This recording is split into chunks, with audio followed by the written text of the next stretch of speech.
Okay, we're recording now. Alright, today we're going to prime this row, the stonemasons of the kickoff. Now to do this, we're actually going to prime all of these using this surface primer right here. Surface primer grade from Vallejo. You can get a big bottle of this from Amazon pretty cheaply. A lot of people online recommend it, and I'm actually going to be using an airbrush today to apply this. And the airbrush that I'm using is actually, if we can get this in here, it's the Nawada Eclipse HPCS. You can see that. And I have a little attachment here to keep all that stuff out of there. To hold on to these, we're actually going to be, I'm just going to be using, you know, acrylic craft paints or whatever, and I put a little bit of sticky tack on top of there. And just to show you what we got here, I got a big globule of it up here. I'm just going to rip off a little bit like that. I'm going to kind of warm it up a little bit, get it really sticky. Then we're going to take one like that. We're just going to put it on top, just like that. And then what we'll do is we'll take the mini on the bottom here, and we'll just kind of stick it and kind of move it back and forth to make sure it's really on there. But there we go, we have our mini. So I'm going to do the rest of these off camera real quick, but it's pretty easy. We're just taking the mini, sticking it on that sticky tack. Pretty straightforward. Now before I got all these laid out like this, I actually had to wash them. And I would recommend washing them for sure. So I washed each of these minis in warm soapy water, and I just used an old toothbrush that I had lying around. This allowed me to get in all the cracks and stuff like that to make sure all the mold release agents that they use for these minis is removed. Now, I think I just used Dawn dish soap. It doesn't have to be anything crazy, just anything you have lying around. And you don't need much either, just a drop or two inside of a bucket. This mini's pretty cool looking. It's a little ape guy. Can't wait to pay him. So today we're just going to paint these guys. We're going to paint all these. Prime them, sorry, not paint them. We're going to prime all these. So we'll do all the brewers. We'll do all them later. For now, we're just going to focus on the stonemasons. Now, obviously the airbrush is quite loud, so we're going to put all these back here in the back, and we're going to grab them one at a time. Now, to use this surface primer, I would put just a little bit of this paint reducer right here. Put just a little bit of this paint reducer. I got it from Hobby Lobby. Yeah, that is pretty steep of a price, but buy just this with a 40% coupon and come back later and buy what else you need. So let's buy things one at a time at Hobby Lobby. Never buy a whole bunch of things at once, unless the rest of it is like super cheap. But always buy, even if it's one thing, one small thing, always use a 40% coupon. So at least you get that. So we're gonna put just a drop or two inside of the bucket here. So we're gonna fill it up. We don't want to fill this up really high. I don't know if I can even get it in there. We don't want to fill this up really high. We want to put probably just a little bit. I don't know if you can see that. It's like maybe 1/4 of the way filled. Maybe. And we're just gonna put 2 drops in here. Look at this. 1, 2, just like that. Maybe 3. We're gonna put 3 drops in there. Then we're gonna take an old crappy brush. This is like the ones you get in those big packs or whatever. Super crappy brush. And we're just gonna mix this up a little bit, making sure that reducer and the primer all gets mixed in well with one another. So it becomes this nice little soupy mess, just like that. Now, I don't have a vent at all here. The vents actually what it do is it picks up the dust particles that this oxidizes, and that's what people have those screens for. I don't have one. I'm down in my basement, and behind over there, I have a bunch of newspaper to catch all that stuff anyway. So it's not a big deal. I'll throw that away and forget about it later. So we're going to turn on our air compressor here. Whoops. There we go. Turn on our air compressor, and we're just going to... You can kind of see it coming out right now. It's going to be very little. And what we're going to do is we're going to start with the ball, because this is the least impressive thing, and we're just going to start spraying it.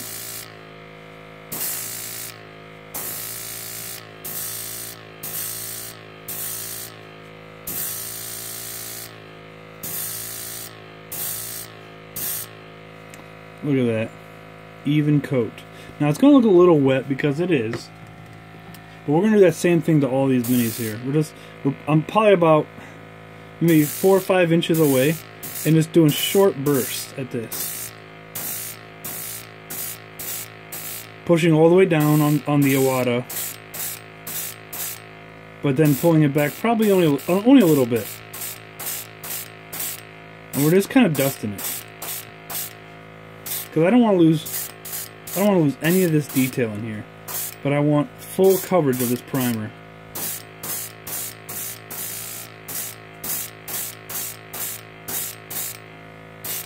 Look at that, it's totally done.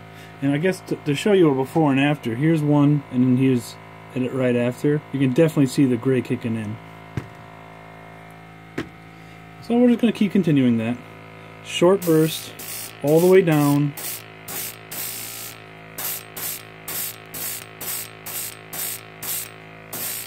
Short burst, short burst. Now, I'm keeping my pot on my sprayer kind of empty, because this stuff actually dries up really quickly, like really quickly. And if it's in your pot, it's a hassle to clean. Look at that, totally clean. So, with this, I might only need 1 coat because the airbrush helps out so much. Now, you don't need to use an airbrush to get all this stuff on there. I just really like using the airbrush because it really gets in all those crevices I wouldn't be able to get, and it loses no detail doing it this way. We'll keep all the detail from this gorgeous looking mini.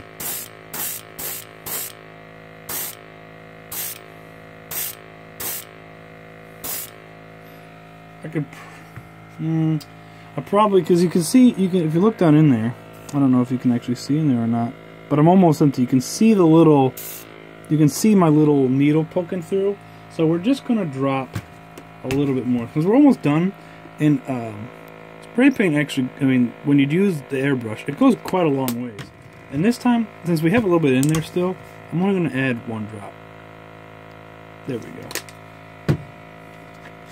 We're using that same brush, and we're just going to kind of mix all that up. Trying to get all the stuff that was in there before, make sure it's down in there when you're mixing it, because that reducer will make sure that it gets in there for us.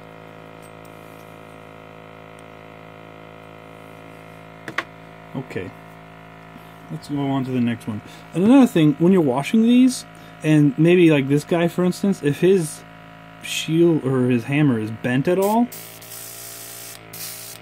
just use really warm water, not like boiling hot water, but you know, warm enough, and just either put it under there for a little bit, or like just let it sit for a second or two inside of a pot if that's what you're using, and he'll become mush. Everything will. All of his pieces, everything will become just absolute mush.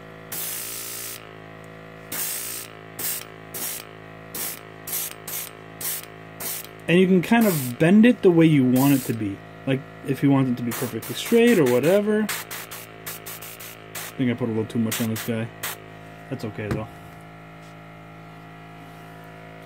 And again, like, if her little dagger's bent out of the spot, just put it under some warm water.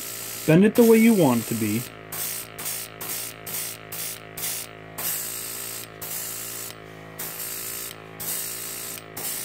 And then, after you get it in the position you want it, either hold it for a second or two while blowing on it, or just dip it into some cold water. Dip it into some cold water and it'll be permanently in that position. Now, I don't have enough again in here to spray this big guy, so we're going to put just a little bit in here. And I think I don't need reducer in this time because we still had a little bit in there. So we're just going to kind of spray it on them.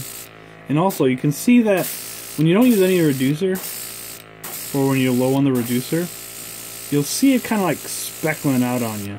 Like the primer isn't acting like it was with the reducer.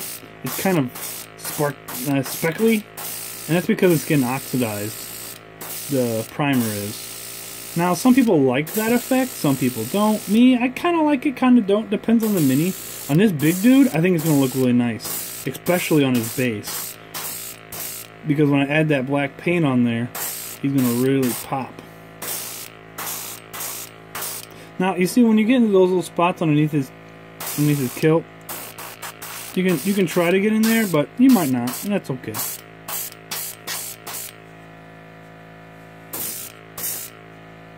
Alright, there we go. And now, just like that, we have all of our pieces primed. Now you could look back over all these, look at all of them, and see that, you know what, this ball does need a little more. So we're just gonna hit it a little bit more from the top.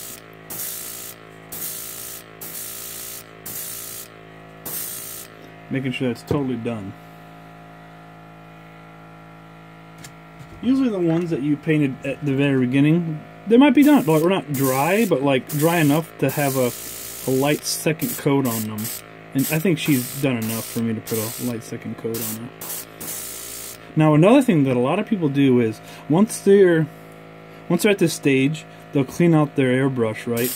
And then what they'll do is from the top or wherever they want the light to be showing, like let's say they want the light to be showing just like that, or maybe they want it to be showing like that.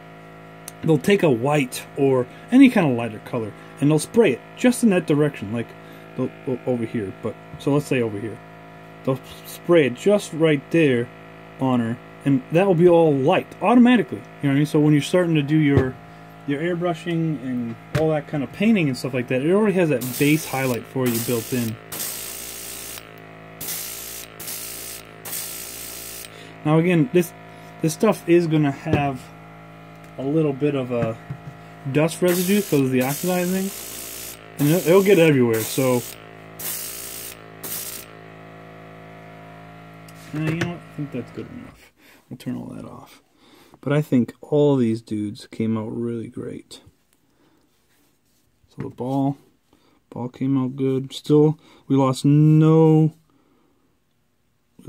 detail on using this paint. Now primer, since it dries so thick, and if you paint it on, you can paint these on, by the way. You can paint on primer, no problem. The problem is that if you glob it on too much, it will lose some detail. Like here's an instance of where, I'll put this guy over here. Here's an instance of where I actually painted it. I painted on that same primer over there. Now if we get close enough, I don't know if we'll be able to see it or not. Let me zoom in. Yeah, you can kind of see it. You can see those little air bubbles popping up in there. All those air bubbles. All over the place. Now that's because when I was using it, I had a little bit of water on my I didn't have water, but I had a damp brush, and those made bubbles. And when in this primer, when it's like that, you have them all stick. Now for this guy particularly, I don't really care because he's gonna have a dirty beard anyway, and those little bubbles will just help with the detail. But for some people, that's not at all what they want. So they'll want something a little bit more flashier. Here's another instance of where I brushed on the primer, and you can see on this one, you can see on this miniature here, there isn't any bubbles or anything. I'll focus on that. There isn't any bubbles. That's actually just, well, I guess you could have a bubble here or there, but generally there's no bubbles. You can still see I missed a little bit right there, but that's okay. This is one that I brushed on, and I didn't have any, it wasn't a damp brush at all. This was just a dry brush, and then I packed it on there. Went on pretty nicely.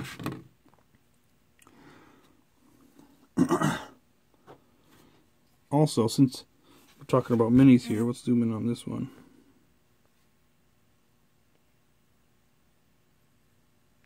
Oh, my battery's running low on my phone. Oh geez. We'll get this over real quick. I don't know if this is dark or not, but here we go. This is my mini. My goblin, or my orc. He has a little bit more work. I gotta do some dry brushing on him, finish up those little teeth up here, finish up his face. But the flag is pretty much done, and the sword's done, and I think all the leather's done too. I don't think I need to do anything else. Then I just need to finish his base. But that's all today. Tomorrow, we'll work on the other team. We'll get them based. Alright, peace.